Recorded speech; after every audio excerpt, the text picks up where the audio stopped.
Hello my dear, आज का short lecture Anglo Saxon period पर है जो कि स्टार्ट होता है 450 एडी टू 1066 एडी तक। एंड ये इंग्लिश लिटरेचर का फर्स्ट पीरियड माना जाता है। तो चलिए जानते हैं इनके बारे में। 410 में नॉर्मन्स इंग्लैंड छोड़कर चले जाते हैं। तभी वहाँ 3 ट्राइब्स की एंट्री होती है जो कि जर्मनी और डेनमार्क से आई थी। इसमें शामिल थी एंगल्स, सेकंड थी सैक्सन, थर्ड थी जूट्स।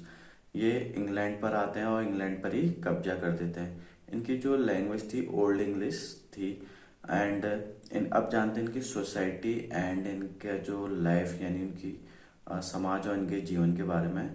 तो इसमें ये एक तो इनका जो सोसाइटी यानी समाज जो था युद्ध पर आधारित था। एंड राजा एंड वॉरियर यानी जो किंग एंड वॉरियर योद्धा थे वो इम्पोर्टेंट थे।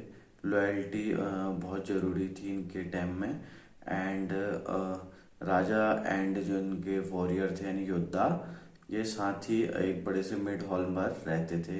एंड वहाँ पर ही इनकी पोएम्स गाई जाती थी। आपको बता दूँ एंग्लो सैक्सन पीरियड का जो साहित्य यानी लिटरेचर जो था ओल्ड इंग्लिश लिटरेचर था। अब जानते हैं इनके मेन कैरेक्टरिस्टिक। फर्स्ट था हीरोइज्म यानी वीरता। राजा जो था अपनी जान देकर भी सम्मान बचाता था। ये नहीं कि पहले वो योद्धा से कहता था लड़ो, नहीं, पहले खुद लड़ता था। सेकंड था इनका फेथ यानी भाग्य।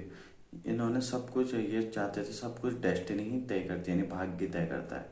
थर्ड जो था इनका रिलीजन यानी रिलीजन में अगर बात करूं तो ये लोग फर्स्ट में नेचर यानी प्रकृति और देवी देवताओं की पूजा करते थे। बाद में इन पर क्रिश्चियनिटी का प्रभाव पड़ता है।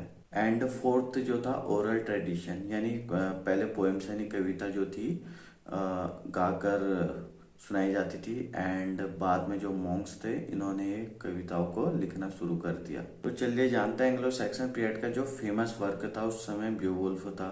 ब्योवुल्फ एक योद्धा था जो कि एक ग्रैंडल नामक एक मॉन्स्टर से लड़ता है एंड उसको मार देता। बाद में उसका रिवेंज लेने ग्रैंडल की मदर आती है, वो उसको भी मार देता है। फिर कुछ समय बाद वो एक राजा बनता है।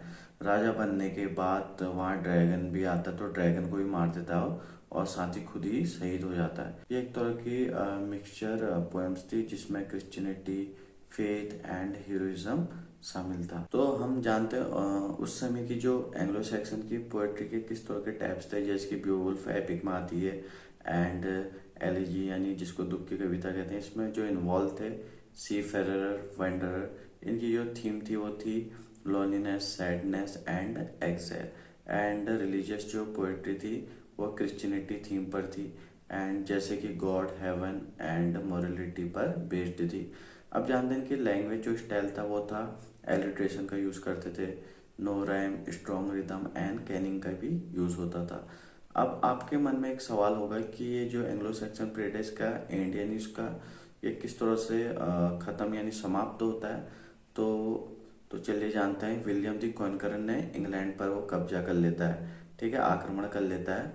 एंड इससे जो फ्रेंच लैंग्वेज का प्रभाव पड़ता है तो जाहिर सी बात है ओल्ड इंग्लिश लैंग्वेज हटकर वहाँ मिडिल इंग्लिश बन जाती है।